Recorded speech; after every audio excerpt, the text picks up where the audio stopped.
ခုကျွန်တော်တို့ဗန်နူဆဲလာပြီးမှာဗန်နူဆဲလာရေးခင်းပြီးမှာပေါ့နော်တရုတ်ကအမေရိကကိုအတော်ကြီးကြောက်သွားတယ်လို့ကျွန်တော်တို့သိတာထင်ရှားတဲ့အချက်တွေရှိတယ်အဲ့ဒါဘာလဲဆိုတော့ပထမဆုံးကတော့စီးရေးရပါတော့စီးရေးရသူကြောက်သွားလိမ့်မယ်ဆိုတာကကျွန်တော်အတိအကျတော့မဟုတ်ဘူးနော်ကြောက်သွားလိမ့်မယ်ဒါပေမဲ့သိတာထင်ရှားတဲ့အချက်တွေလည်းရှိပါတယ်နံပါတ်1ကဘာလဲဆိုတော့ဗင်နီဇွဲလားကိုအမေရိကန်ကိုတိုက်တယ်မယ်ဆိုတော့သိလို့ဗင်နီဇွဲလားအစိုးရကနေပြီးတော့တရုတ်ရဲ့နီးပညာတွေအများယူထားပြီးတော့နော်လေရင်တွေသူတို့ဘာပါတော့ထုံးနီးပညာတွေပြီးတော့ပါတော့ဆိုကာကွယ်လေချောင်းကာကွယ်စနစ်တွေပြီးတော့ရေဒါတွေပေါ့နော်အစုံတရုတ်စီကနေအများယူထားပြီးတော့သူအမေရိကန်ကိုဟိုပေါ့နော်အခမ်းဖို့ကြိုးစားတာပေါ့အဲ့ဒီတရုတ်နဲ့ဟိုပါနော်တန်တမာရေးရပို့ပြီးတော့ခိုင်မာပြုလုပ်လာတယ်နောက်ဆုံးသူအဖမ်းမခံခင်တရက်အလိုပေါ့နော်ဒီနင်းညဖန်ခံမယ်ဆိုအဲ့အင်းတရက်ကဘာဖြစ်လဲဆိုတော့တရုတ်တန်မတ်တွေတဲ့သူ့ရဲ့သမရအိမ်တော်ထဲမှာအခမ်းပြီးတော့ပေါ့နော်နိုင်ငံရေးစီးပွားရေးကိုသူအတုံးမြင့်ဖို့ပေါ့နော်ကြိုးပမ်းလာတယ်အဲ့ဒီချိန်မှာအမေရိကန်သမရအမိန်နဲ့ပေါ့နော်သူ့ကိုဝင်ဖမ်းတယ်အဲ့ဒီချိန်မှာသူအဲ့ဒီဝင်ဖမ်းတဲ့ချိန်မှာတရုတ်တန်မတ်တွေကဗင်နီဇွဲလားကမပြန်မထွက်သေးဘူးလို့သိရတယ်ဆိုလိုတာကဒီဗင်နီဇွဲလားသမ္မတမာဒူရိုကတရုတ်ကိုအားကိုးနဲ့အမေရိကန်ကိုအခမ်းဖို့တော်တော်ကြီးကိုကြိုးစားခဲ့တယ်အမေရိကဗင်နီဇွဲလားကိုအဓိကသိရတဲ့အကြောင်းအရာလည်းအဲ့ဒါအဓိကပါတယ်တရုတ်ကအာဖရိကတို့ဝင်တာအမေရိကသိတော့မကြိုက်ဘူးဒါပေမဲ့ခုကဘာဖြစ်လဲဆိုတော့ဒီအမေရိကတိုက်ဘက်ကိုဝင်လာတယ်ပေါ့နော်ဗင်နီဇွဲလားနဲ့ကိုစဝင်လာတယ်ဗင်နီဇွဲလားဆိုတာကရေနံမှာနံပါတ်1ကမ္ဘာလုံးမှာနံပါတ်1အများဆုံးနိုင်ငံထွက်တယ်အများဆုံးနိုင်ငံဖြစ်တယ်အဲ့ဒီရေနံတွေအားလုံးကိုတရုတ်ကကြိုးကန်ပြီးတော့အမေရိကန်နဲ့အနီးဆုံးနေရာမှာသူကခြေကုပ်ယူဖို့အစတင်ကြိုးစားလာတယ်ဥပမာရှင်းပြောပြပါစေကျွန်တော်တို့မြန်မာနိုင်ငံမှာတရုတ်ရဲ့ရင်းနှီးမြှုပ်နှံမှုကဘီလီယံပေါင်းက14ဘီလီယံကနေအများဆုံးဘီလီယံ20ထိရှိတယ်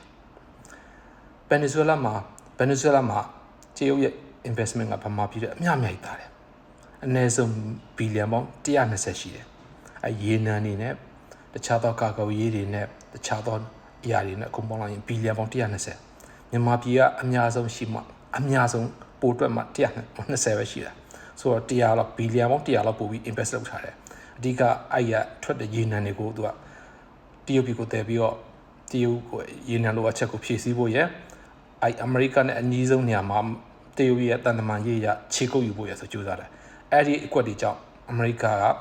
တရုတ်ကိုရက်ချိုးတဲ့အနေနဲ့ရေနံကိုလည်းတရုတ်ကိုမပေးဘဲနဲ့အမေရိကပြန်ယူပလိုက်တယ်ပြီးတော့တရုတ်ရဲ့ဩဇာကနိုင်ငံကိုလည်းဖြုတ်ပလိုက်တယ်ဆိုတော့တစ်ချက်ကုန်နဲ့3ချက်ပြအောင်လုပ်ပလိုက်တယ်ပထမတစ်ချက်အနေနဲ့မလုပ်လိုက်လေသူရဲ့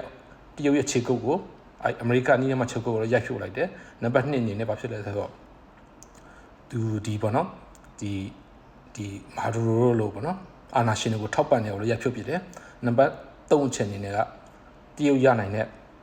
သူ့ရဲ့ရေနံသဘာဝတွေကိုလည်းတစ်ခါတည်းရချုပ်ပလိုက်တယ်ဆိုတော့ကအမေရိကတစ်ချက်ကို3ချက်4ချက်လောက်ပြအောင်လုပ်ပလိုက်တယ်ဆိုတော့ဒီချက်မှာတရုတ်ကတော့အထိနာသွားတယ်ပထမဆုံးချိန်နေနဲ့အမေရိကစဖမ်းတဲ့အချိန်မှာသူကတရုတ်ကဘာမှသိမပြောဘူးဒါပေမဲ့အမေရိကရေနံမှာသူဥစီမယ်လို့လည်းပြောလိုက်ရောတရုတ်ကထွက်လာပြီးတော့အဲ့ဘောနော်အကိစ္စနဲ့ပတ်သက်ပြီးသူမကျင်တဲ့အကြောင်းပြောတယ်ဒါပေမဲ့သူပြင်းပြင်းထန်ထန်လုံးဝမပြောဘူးဆိုတာဒါသူ့ရဲ့မဟာမိတ်တွေပဲသူခြေကုပ်ယူထားတာပဲဘီလီယံချီပြီးတော့သူအများကြီးရင်းနှီးမြှုပ်နှံထားတာပဲသူ့အနေနဲ့ပြင်းပြင်းထန်ထန်နဲ့ဘောနော်ဟိုစီရေးရတုတ်ပြန်ပါညာလေးမပြောခဲ့ဘူးသူလုံးဝမပြောဘူးသူကြောက်တယ်အမေရိကကိုရှောင်တယ်ဆိုလိုတာကခုဒီအရေးခင်းနေနောက်ပိုင်းမှာတရုတ်ကလည်းအမေရိကကိုတကယ်ကိုကြောက်တယ်ရှောင်လာတယ်